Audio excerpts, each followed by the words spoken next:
কিন্তু নাও হতে পারে।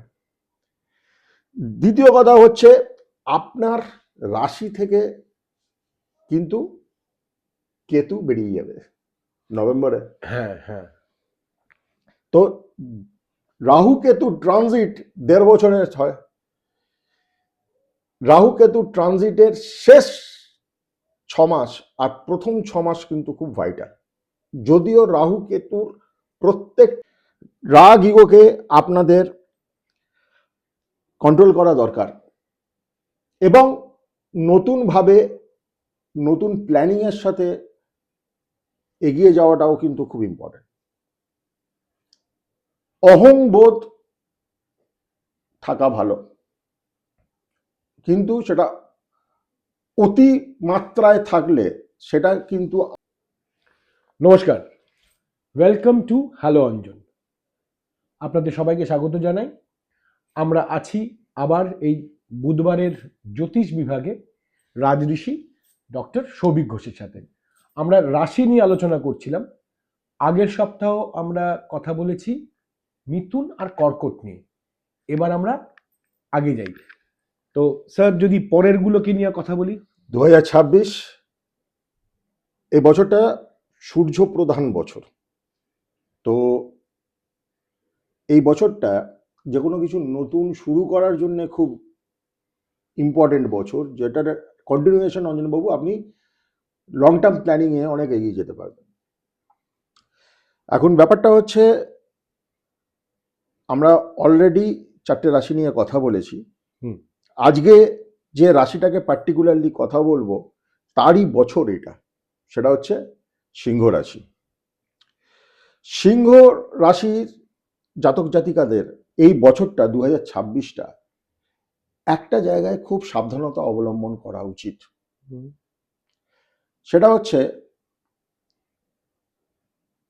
আপনার এই বছর এনার্জি লেভেল অনেক হাই থাকবে, আর অতীব সারবত্ত বর্জিতে অতি এনার্জি কিন্তু খারাপ। কন্ট্রোল রাখবা খুব দরকার, অন্তত সিংহ রাশির জাতক জাতিকাদের। সব থেকে এনার্জি যখন হাই থাকে, দুটো জিনিস সাংঘাতিকভাবে ইম্প্যাক্ট করে। এই দুটো জিনিসকে কন্ট্রোল করাটা ভীষণ ইম্পর্টেন্ট। একটা হচ্ছে রাগ আর একটা হচ্ছে ইগো।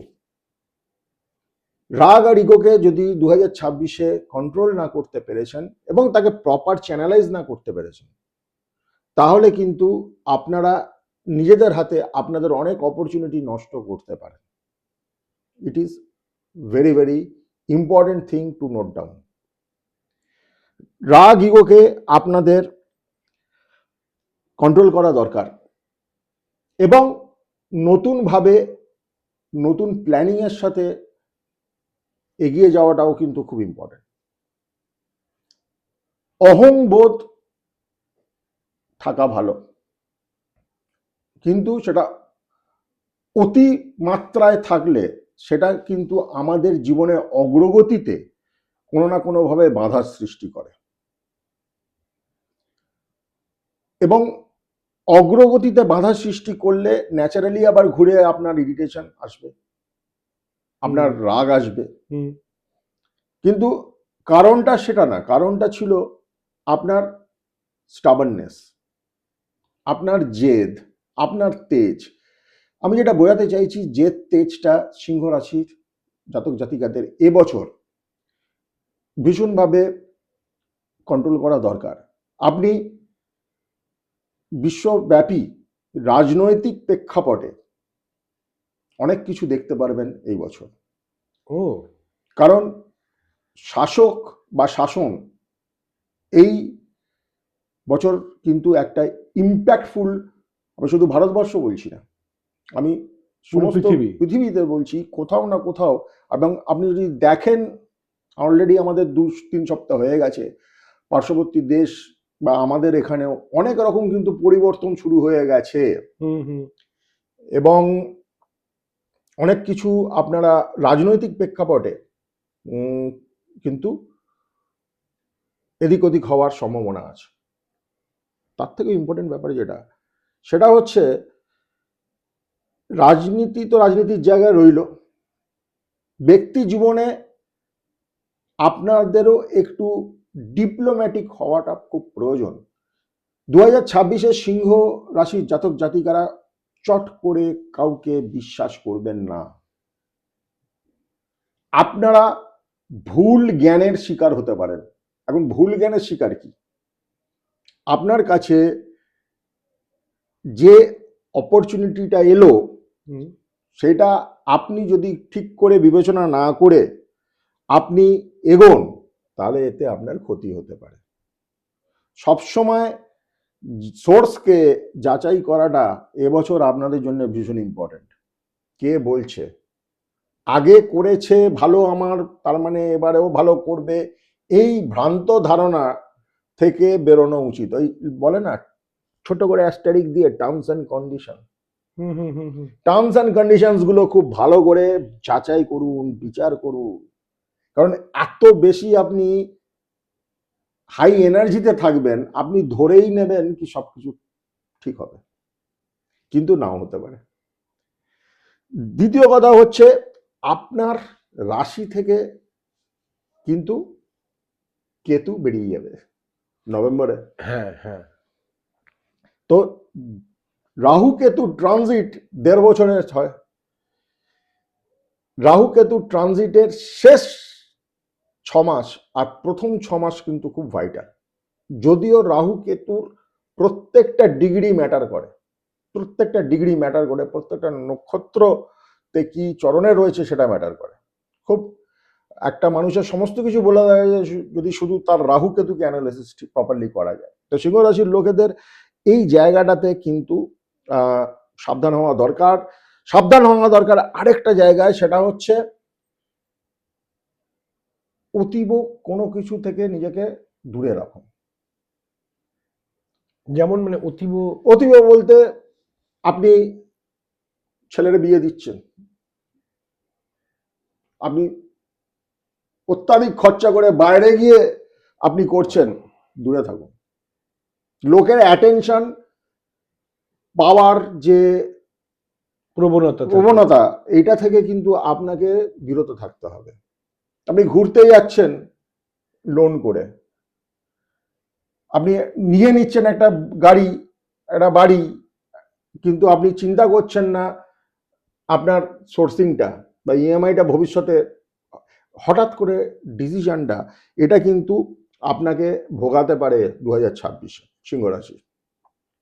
ধৈর্য, ধৈর্যতে বাঁধ আসতে পারে, ধৈর্য ভাঙলে কিন্তু মুশকিল। তাই এমন কিছু করবেন না সেটা সামলাতে সামলাতে আরো আগামী 7-8 বছর 10 বছর লেগে যায়। যে কোনো ডিসিশনকে খুব গুরুত্ব নিয়ে তবেই করবেন যদি প্রয়োজন হয়। আমি সবসময় বলবো লোক দেখাতে নয়, সোশ্যাল স্ট্যাটাস বাড়াতে নয়, কিন্তু আপনার যদি প্রয়োজন হয় তাহলেই করবেন, নইলে এবছর থেকে দূরে থাকবেন। কারণ ওই প্রবণতাটা আপনাকে কিন্তু ভোগাতে পারে। এবং এই জায়গাটা না বললে নয়, সেটা হচ্ছে আপনার মধ্যে এই যে পজিটিভনেসটা কিন্তু বাড়বে। আমার লোক, আমার ওই, আমার সেই, সব আমার, এই আমার করতে করতে কিন্তু এখানে গন্ডগোল হতে পারে। এই আমার থেকেই আপনার বড় ধাক্কা আসলেও আসতে পারে। একদম অন্ধ হয়ে যাবেন না। আমাদের বাংলায় কথা আছে না, যাকে সইতে পারি না তার চলনও বেকা। এখানে উল্টো, নট নেসেসারি আপনি যাকে সইছেন সে সোজা হাঁটছে। এ বছরটা একটু সাবধান, কেতু বেরোচ্ছে। সিংহ রাশির লোকেরা একটা জিনিস করলে ভীষণভাবে উপকার পাবে, সেটা হচ্ছে দারচিনি, দারচিনি গুঁড়ো একটু চা হোক বা দুধের সাথে মিশিয়ে হোক বা এমনি জলে গুলে হোক, রেগুলার দারচিনি গুঁড়ো খান। দারচিনি সূর্যের প্রভাবকে স্ট্রং করে আমাদের অ্যাস্ট্রোলজিক্যালি, এটা প্রতিকার। দারচিনিকে আপনি বাড়িতে জ্বালালে আপনার নেগেটিভ কেটে যাবে। হ্যাঁ, আরেকটা জিনিস সেটা হচ্ছে মাঝে মধ্যে আউটডোরে গিয়ে একটু রোদে দাঁড়ান। খুব বদ্ধ জায়গায় 2026কে কাটাবেন না। খুব পর্দা ফর্দা টেনে অন্ধকার করে নিজেকে অ্যালুফ করে রাখবেন না।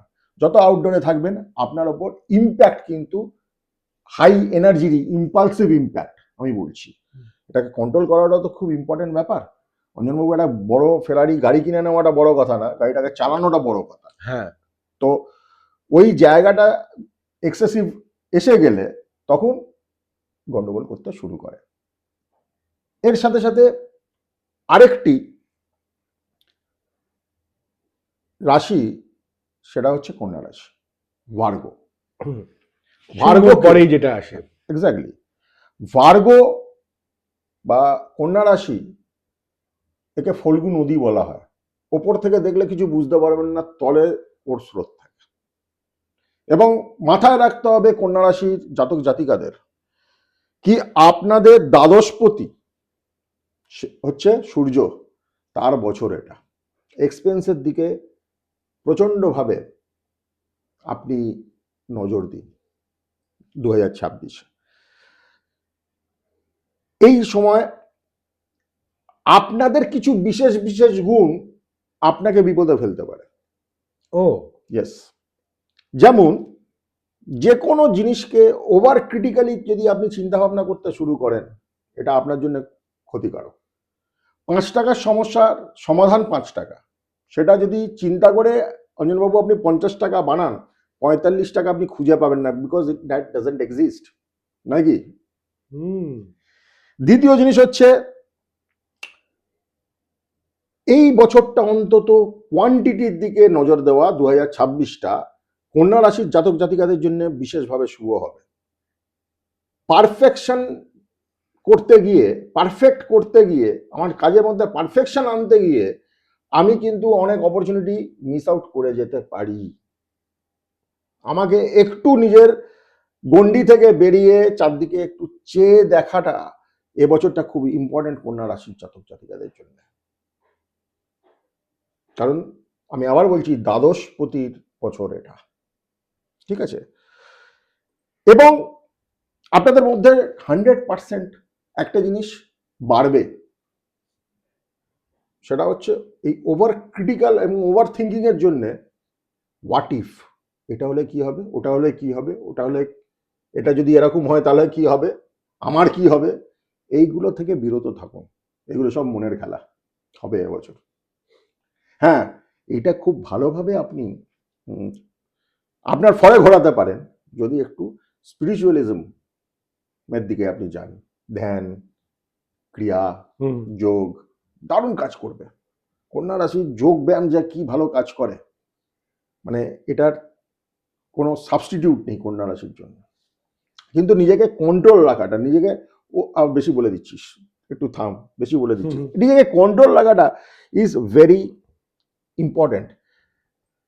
রুটিন ভালো, ডিসিপ্লিন ভালো, বাট রিজিড রুটিন হয়ে যাওয়াটা গন্ডগোল। 2026-এ আপনাদের কিন্তু যেটাকে বিশেষভাবে নজর দিতে হবে সেটা হচ্ছে আমি অ্যাচিভেবল রুটিন রাখবো, অ্যাচিভেবল গোল রাখবো।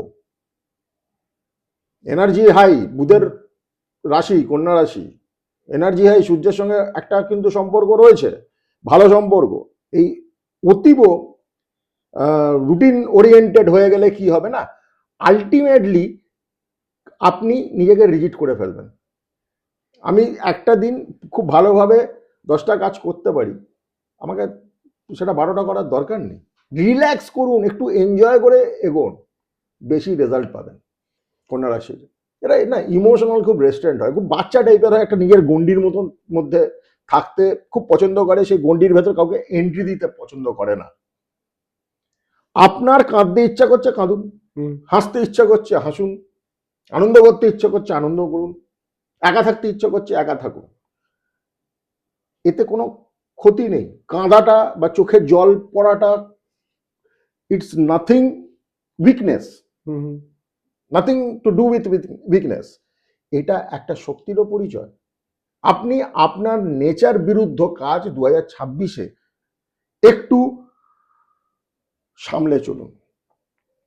এবং কন্যা রাশির জাতক জাতিকাদের একটা সুন্দর রেমেডি বলে দিচ্ছি। রেমেডি বলছি, যে রেমেডিটা আপনাকে সাংঘাতিকভাবে উপকার দেবে। দেখুন, ব্যাপারটা কি হয়, আমরা প্রত্যেকেই বলি আমাদের অর্থ হলে ভালো হয়, কিন্তু আমাদের অর্থের সাথে যেটাকে ম্যানিফেস্ট করতে হয় সেটা হচ্ছে অপরচুনিটি। আপনার কাছে যদি অপরচুনিটি না আসে, আপনি অর্থ কোথা থেকে পাবেন? এবং কন্যা রাশির জাতক জাতিকারা এই অপরচুনিটি বা জীবনে অর্থের যে আগমন, এটা যদি ও বাড়াতে চায়, সেটা সবাই চায় আশা করি, প্রাণায়াম করুন। প্রাণায়াম করুন। প্রাণায়াম 2026-এ কন্যা রাশির জাতক জাতিকাদের বিশেষভাবে ফল দেবে। দেখুন, প্রাণায়াম তো যে কোনো রাশির জাতক জাতিকাকে ফল দেবে, কারণ নারী শুদ্ধি হয় প্রাণায়াম। কিন্তু স্পেশালি স্টেবিলিটি অফ মাইন্ডটা রাখার জন্য, মেন্টাল হেলথটাকে ঠিক রাখার জন্য এই বছরে কিন্তু বিশেষভাবে প্রাণায়াম কন্যা রাশির লোকজনদের ভালো রেজাল্ট দেবে। এবং 2026-কে ক্রিটিক্যালি নেবেন না। শুরু করার বছর শুরু করুন, যেতে যেতে অনেক কিছু ঠিক হয়। এমন অনেক সময় আমরা যাই, অঞ্জনবাবু বাড়ি থেকে সবকিছু গুছিয়ে নিয়ে গেছি, ওষুধ থেকে যেমন জেনারেলি ট্যুরে যখন বেরোয় মানুষ তাই করে, গরম জামা কাপড় হেনা তেনা। এবার আমার মতন লোক যার কোনো শিডিউলের ঠিক নেই, ও তো সবকিছুই রাস্তায় পেয়ে যাই। ঠান্ডা লাগলে শাল কিনে নিচ্ছি, শ্যাম্পু চাইলে শ্যাম্পু কিনে নিচ্ছি, সাবান চাইলে। তো নিজেকে যত ফ্লেক্সিবল রাখবেন না, তত আপনার জীবনের সমস্যা কম। আর যত নিজেকে রিজিড রাখবেন, তত আপনি কিন্তু আপনার এনার্জিটাকে ভুল জায়গা দিচ্ছেন। এই কন্যা রাশি। আমরা শুনলাম আজকে সিংহ আর কন্যা রাশিকে নিয়ে রাজঋষি ডক্টর সৌভিক ঘোষের কাছে। তো যেটা বললাম, আবারও বলছি, মনে রাখবেন, আপনারা আপনাদের date of birth, time of birth, place of birth আর নাম দিয়ে একটা প্রশ্ন করবেন। এই অধ্যায়টা শেষ হয়ে যাওয়ার পরে, এই এপিসোডগুলো শেষ হয়ে যাওয়ার পরে উত্তর দেবো, উনি এবং একটা করে প্রশ্ন, অসাধারণ তার সবকটা প্রতিকার হবে অঞ্জনবাবু। বাহ, শুনতেই পাচ্ছেন। একটাই প্রশ্ন করবেন। আপনারা যদি একাধিক প্রশ্ন করেন, আমরা প্রথম প্রশ্নটুকুই শুধু নেব। আর আমার সকল দর্শক বৃন্দদের আমি জানাই, হ্যালো অঞ্জন চ্যানেলটাকে আপনারা যদি সাবস্ক্রাইব করে, লাইক করে, আমাদের কাছে আপনাদের date of birth, time of birth, place of birth আর নাম পাঠান। আর আপনাদের যদি হরোস্কোপ বা জন্ম কুণ্ডলী বানানো না থাকে, রাজঋষি ডক্টর সৌভিক ঘোষ সমৃদ্ধির তরফ থেকে ওটা বিনামূল্যে করে দেবেন। এই এপিসোডটাকে এখন শেষ করার আগে আমি যেটা সবসময় একই কথা বলি, হ্যালো অঞ্জনের পাশে থাকবেন, চ্যানেলটাকে সাবস্ক্রাইব করবেন, লাইক করবেন, কমেন্ট করবেন, শেয়ার করবেন। সামনে সপ্তাহ অবধি ভালো থাকবেন, ভালো রাখবেন, সুস্থ থাকবেন এবং সুস্থ রাখবেন। আমরা ফিরে আসব জ্যোতিষ বিভাগের হ্যালো অঞ্জনে। ততদিন ভালো থাকুন। নমস্কার। নমস্কার।